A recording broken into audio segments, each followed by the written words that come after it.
is the meaning of life? What is the purpose of life? Napakaganda po niyan.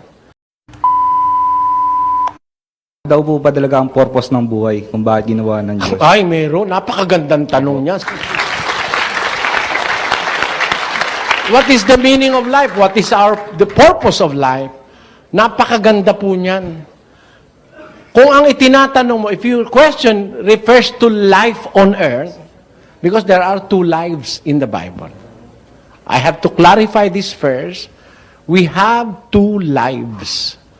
The first is the temporary life we have on earth, and the next is the everlasting life that is after the resurrection. Ngayon, ano ba ang purpose of life? The best answer is recorded in the book of Ecclesiastes chapter 12, verse 13. It says, Let us hear the conclusion of the whole matter. Fear God and keep His commandments, for this is the whole duty of man. Yan. Have you noticed that? Let us hear the conclusion of the whole matter. This is the conclusion of everything that exists, everything we do, everything we enjoy in life, everything that we have, every resources that God have given us. The conclusion is this, that we have to fear God and obey His commandments, for it is the whole duty of man. Ito ang wakas ng bagay. Lahat ay narinig. Ikaw ay matakot sa Diyos, sundin mo ang kanyang mga utos, sapagkat ito ang buong katungkulan ng tao. Sa Kastila, ang sabi ron, el fin de todo el sermon es oído. Teme a Dios y guarda sus mandamientos, porque esto es toda la felicidad del hombre. Wala nang ibang dahilan ng buhay, kundi tayo kumilala sa Diyos. After all, He is our Maker, He is our God, He is our provider, and He is our judge.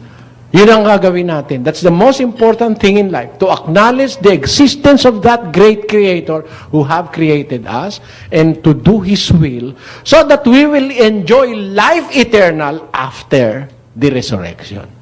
There is another life.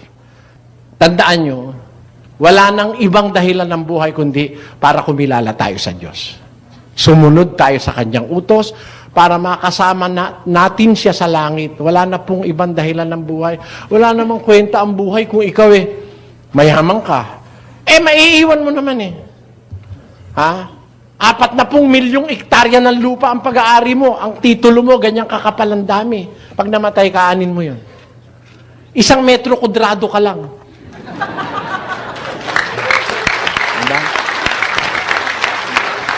What are you going to do with acres and upon acres and hectares upon hectares of land that you have accumulated, the vast wealth that you have acquired for yourself, whether in the rightful manner or in the wrong manner of acquiring wealth?